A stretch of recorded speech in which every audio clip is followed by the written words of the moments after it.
Hello, everybody. I'm Jalen, and today we're going to get going on a new section of our cave system down here and get going on what's going to be our Dwarven cave over here. I've just really been excited to get going on this area, so I'm just going to go ahead and jump in today and get a start on things, just get a base of operations set up.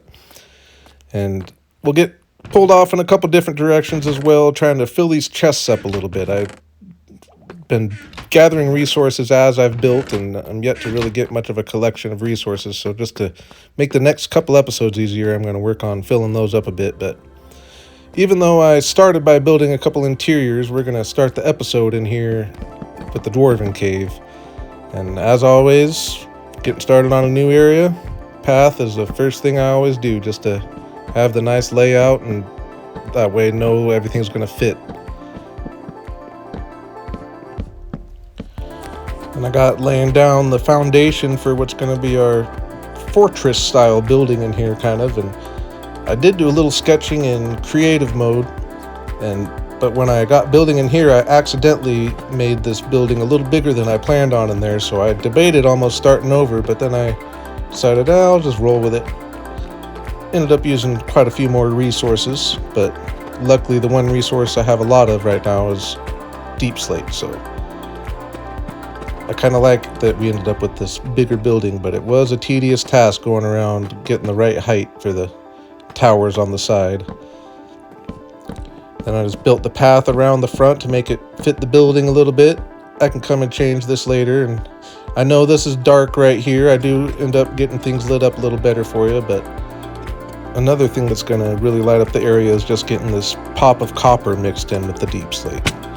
So in this cave, the copper's kind of acting like the diorite did in my elven cave. It'll be a nice pop of light to go with all the dark stone in the area.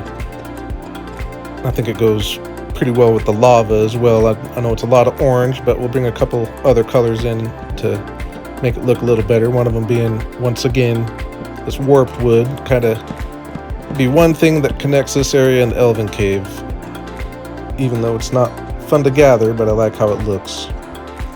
Yeah, we just plugged away and got our base here to a point where you can at least see what I'm kind of envisioning here. I did pretty much run out of all materials, but we got a face of it up here, and I'm really excited about it. Like I said, I did a little sketching in creative, but I didn't go anywhere near this far. I didn't have the colored roof on or anything, and yeah, when I came back here, I just really liked how it popped up there.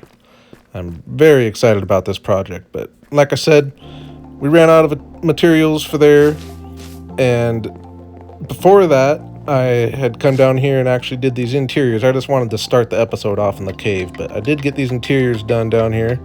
The outside buildings are going to be homes for some villagers, and this middle one is going to be where they work, and they're all going to be stonemasons, mainly so that I can get a bunch of quartz.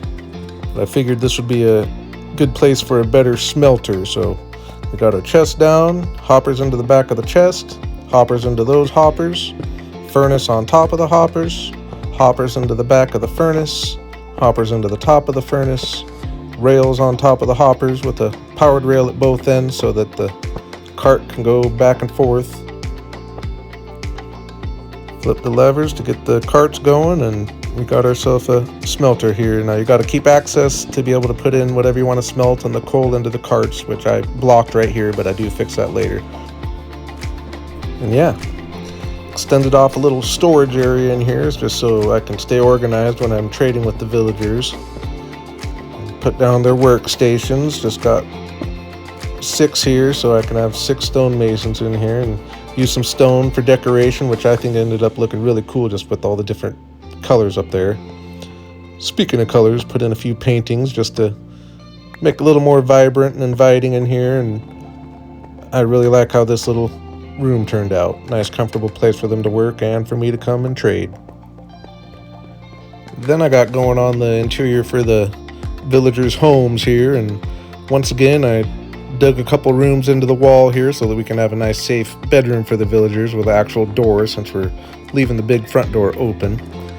And went a little different route here. I actually used planks instead of doors and trapdoors to fill the empty space, and I think it looks a lot better here, and I'm actually going to start going this route when I make this type of door from now on. I think it looks way cooler. So I put another room in there, so we got 2 rooms, so room for 4 villagers in this house, and we'll do the same at the other one. And went ahead and got the interior going, and we're just going to kind of fast forward through it here, so don't want to take the whole episode, but we got it looking pretty cool. Little dining room table and a little kitchen area. Then we made our way over to the house over here and pretty much repeated the process.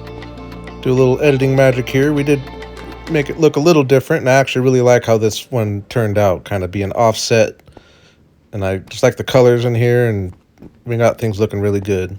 And yeah, you can see the little bedrooms for the villagers, so they got nice safe places to sleep. And I also extended the fence out here and made it nice and safe so the villagers can't escape and no bad guys can get in. So they got this whole little walkway up here in their 3 buildings. So now all I gotta do is go and get a few zombie villagers and get them all cured up, and we'll have a nice little villager area down here. And as we build the base, we'll open up more and more areas and make it more open for the villagers as we go. And yeah, I mentioned I wanted to do a bunch of resource gathering, and I'm trying to be productive with it and have it be working towards a project that I want to do anyway. And one thing I've been wanting to do is get a staircase extended out this direction towards the treehouse area, which I know is a straight in line this way. So I just made a staircase up and see where I came out, and I liked where I came out here. That's the taiga forest over there, not far from our base, really. And real cool area with the mountains up here. And so I was happy with where we came out, so I decided to commit and made it a 3-wide staircase all the way down, branching off and getting different stone types along the way to fill the chests up a bit, and finding some resources and some diamonds, which was nice. I haven't done any strip mining this season, so this is my first time doing anything like this and finding them that way, so that was a bonus. And yeah, we made our way all the way down here. And you can see it's a very long staircase. It goes from level -50 to just over level 100. So that's a very tall, annoying staircase to make, to be honest. But we got ourselves up here, and you can see we got quite a bit of resources out of it. And just finding a few projects like that, it's going to be a good way to fill the chests up. And another one is I know I'm going to want to build a big entrance up here, so went ahead and cleared the trees out of the area a little bit as a way to get some trees. And I'm going to want to meet a path up with this path at the treehouse area. So I came out here to kind of get the starting point and made my way back towards the staircase and just cleared some trees along the way, opening up for when I decide to come and actually put a path in. I'll be prepared for it, not have to clear all the trees. And I wanted some dark oak wood, so I found a place in this dark oak forest that I figured would be a cool place to build, which I like this little corner here. So I went ahead and cleared some trees out here, including a bunch of oak and birch. A good way to get that type of wood as well. And since my levels were up, I did a little enchanting. Put efficiency 4 on my shovel so I can put it on my other shovel and get efficiency 5. And then I combined my boots up and combined my shovels up, and slowly but surely we're getting geared up here. I'll probably be doing a lot of that off camera just because I don't like to break up the episodes with that. But yeah, we're still in resource gathering mode. Went ahead and chopped these acacia trees I had planted over here. I know I'm going to want to do a big project over here probably within the next couple episodes. So chopping a bunch of trees down here and giving me some space to work. I wanted to fill in this hole here, so I dug out a bunch of dirt, leveling the land out a little bit.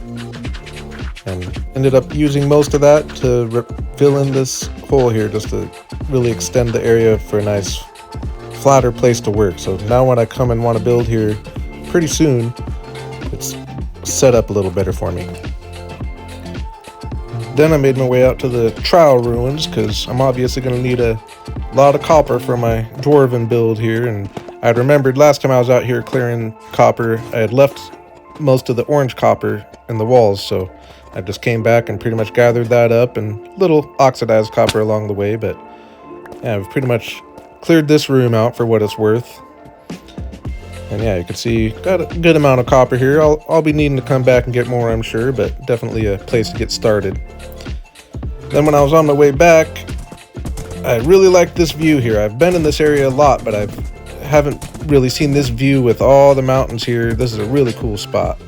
So this mountain in the middle, I know I'm going to want to do something with, whether it's extend it up and make it a real tall mountain or put something big on top of it. But either way, it's a good place to gather some snow, because I'm still going to need a whole bunch of snow for my elven cave, because all those buildings are going to be made out of predominantly snow. So I'm going to need to come up here a few times and get a couple inventories full worth eventually. But I'm really liking this area, actually. I could see doing something really cool over there. And yeah, I didn't show you all the wood we got when we chopped wood, and we're not doing too bad. Definitely a lot better than we were. I probably only had 4 or 5 stacks of wood total before all this, so it's nice to have that little bit there. And yeah, you can see we got this area cleared out pretty well, so when I want to build an entrance here later, I can. And we got a bunch of paths cleared out, so now that we're stocked up a little bit, I'm ready to really get to work on getting this area going here. And I'm just going to let it play out a second while I extend the path a bit and get the building in a more finished state.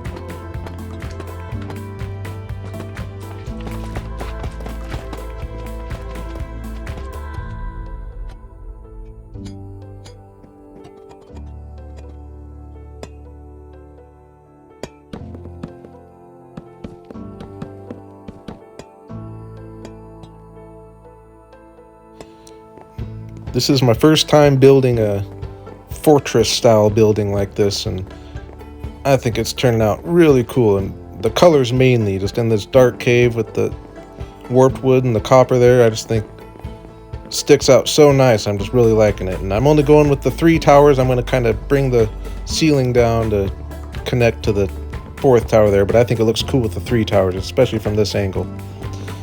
And right here is where this whole build really took a turn, because I wanted to get away for easy access down to the bottom level, so I was going to make an elevator in here just like I did in the Elven cave, using the pillars for an elevator. But I dropped into this geode here, and that's always a nice find, but I quickly remembered I have this other geode right here, so we've got 2 geodes right next to each other here. And it was at this point that I decided I was going to have Amethyst be kind of another pop of color in this build here and play a big role in the situation we got going up here. So kind of instead of trees and things like that, we're just going to do some amethyst clusters here. And I'm just putting a couple up here to give you an idea of how the purple's going to look in the area. Get things lit up a little bit. And yeah, even though it's might clash a little bit with the warped wood, I would say, maybe, but I think it looks really good, and I like finding ways to get some pops of color and brightness in this cave is going to be nice, and I think the purple looks good up there. Over time, we'll really get it spread around and even in the ceiling, and I think it's going to look really cool. But before we get going on our final push of really bringing the area to life up there a little bit, I wanted to do one more little grind session, starting off by getting rid of a bunch of this skulk, because the skulk is annoying when it's in places you don't really care for it to be. And I also went up and chopped my whole tree forest down up here, mainly just to get a couple different types of wood, jungle wood being the main one that I don't have any of yet. So we got a good amount of wood from chopping all those down, and I replaced it with just jungle wood, just so I have a source of it. And each tree will have its own little section once we get extended into this cave up here, which I'm going to turn into the giant tree farm. So I spent a little time up here just shaving off some stone and shaping the area a little bit, trying to section out individual areas for the individual trees when we come up here, which will be sooner than later. It's going to be a fairly big project. It's going to take a lot of dirt. And yeah, I hadn't pointed out that we have this spider spawner that's exposed to our Dwarven cave here, right into the wall. So I think that's a really cool find. So I went ahead and dug it out and turned it into a nice little spider spawner so I can come and get some string, because one thing I don't have much of is string when I've wanted to build scaffolding a couple times, so this will be nice to have, as long as I can survive. And I actually built it like it was for cave spiders, so I did probably more work than I needed to. But I'll come back and actually finish it and get a hopper and chest in there and when we make the building all nice. But at least we got the farm laid out for now. And while I'm working on spawners, I went ahead and came over to the skeleton spawner that I've been grinding bones at every now and then, and did the same thing, just got the spawner laid out. For this one I did make an elevator so that I can bring the skeletons up 22 blocks so that they can be one-hit kills, so they'll get trapped in the water system and brought down to the elevator and get brought up here, and then it forces them this way and we'll drop them down 22 blocks, which is just one hit away from death for them. Go ahead and take the light away and see how it works here. And here they come. Seems to be working just fine. And I look forward to coming down and making this a cool little area and interior in here. But for now, I just spent some time clearing it out a little bit and getting a few bones, so I have some bone meal later. We've got a good amount of stone as well. Then I made one final push on resource gathering, getting the different nether wood types and a good amount of quartz, because until I get my villagers, quartz is still an issue. And I also got a bunch of basalt, because I had an idea working with my amethyst up there, so the basalt will come in handy. And a bunch of snow and dirt, and found an area to get some good amount of sand here, so I'm ready for some glass later. And yeah, been a decent amount of resource gathering. I'm not saying I went too crazy, but I at least now have a little bit of most of the essential blocks here, so I don't need to go completely sidetracked to grab a little diorite, for example. Dirt is the one thing that's kind of a bottleneck. I am going to need to get a lot of dirt, but I am doing good on snow, and sand I'm doing decent on as well to have some glass later. And I'm getting my wood organized. We're doing good on spruce and dark oak, but not much of the other types, but at least we got a little bit of everything, besides mangrove, I guess, but I don't really see myself using mangrove or cherry wood for that matter, at least for a little while. So yeah, I feel like it's been a productive time of getting those resources together, and it's definitely went through my tools, almost brought them to death, so I got them all fixed up. Now I'm ready to make my final push in the cave here for this episode, at least. Now, I do have this chest as well, which is a bunch of resources I haven't organized yet, but that's a decent amount there. But yeah, for this final push, we're going to mainly be working with lava. Kind of like I have river systems in my Elven cave, it's going to be lava systems in the Dwarven cave here. And it's my first time working with lava like this, and it's actually really fun. It's going to look really good. Now, the lava does only flow for 4 blocks, and rather than going and getting a bunch of individual buckets of lava to fill in the flat spaces, I'm just using some lava blocks and then using the real lava wherever I can have it flowing down a little bit. But I think it actually looks really good and gives a little texture and variation going on up here. I also had a bit of an epiphany on how I wanted to work with the amethyst up here, and I'm actually going to kind of make an individual little exposed sections of geode up here.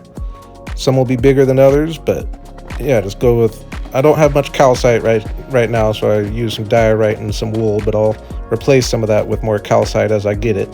And yeah, just go with the white bottom and some basalt around the edge, and then just have some nice tall amethyst crystals here in the middle. And honestly, this is one of the cooler ideas I've had in a long time, that when I stepped back I was like, oh yeah, that's something different that you don't see every day, and it just looks really good. Anything to get the pop of brightness in this dark cave just looks so nice, and the actual individual crystals on top of the amethyst blocks looks really good. And we'll have more of those spread around the area up here.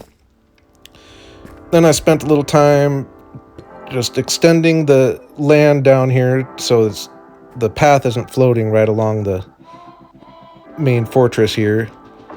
And you've seen before, I like to kind of have the land work its way in when I'm connecting the land like this. And I went around and did the same for the path over here, just so we don't have floating areas, and just making things look a little more natural. Definitely looking better over there. And we'll make one last push on the building here. I'm only going to get so far today as far as details. I'll be coming back and put some texturing in and add a few things. And I did go with the wall and replace some of the deep slate with some cobblestone just to give a little pop of light. And then I tried to eliminate the light from the bottom of that wall there, just so it's nice and dark below the building there. And I think it ended up looking really good. I like how that looks there. And the little pop of cobblestone actually looks real nice. And I almost didn't want to even put a roof on here just because I like how it looks from underneath, but I figured I got to do it. So I just used slabs and worked my way around and worked my way up until they met in the middle. And we ended up with this cool little roof, and it looks cool from underneath actually, so I'm glad I did it. And yeah, we'll be able to come here and have a real cool interior, nice big open interior at some point. And I'm just really happy with our plans for down here. You can imagine we'll get buildings put along this path here and a bunch of these amethyst geodes kind of spread all around. And I really like how working the lava in instead of the river. I'm just really liking everything about this area. I really like the way this path just wraps around back here, and definitely going to be some really cool views. This being one of them right here. And yeah, I really like that amethyst geode there. I think that's one of the cooler things I've built, to be honest, for a small little side build. And yeah, just getting some buildings put in here. This area's just got so much potential. And I'm really looking forward to embracing the fact that I got these 2 geodes here and just kind of have that be one of the main focuses of this whole cave down here. And yeah, from down here it looks really cool as well. I like how it's kind of the complete opposite of my elven cave in so many ways, but it's going to complement it in a lot of ways as well. And yeah, just having this lava floor, this cave is really cool. So yeah, with that, I'm going to go ahead and call it an episode here. And as always, I really appreciate you all for coming, and have a good day.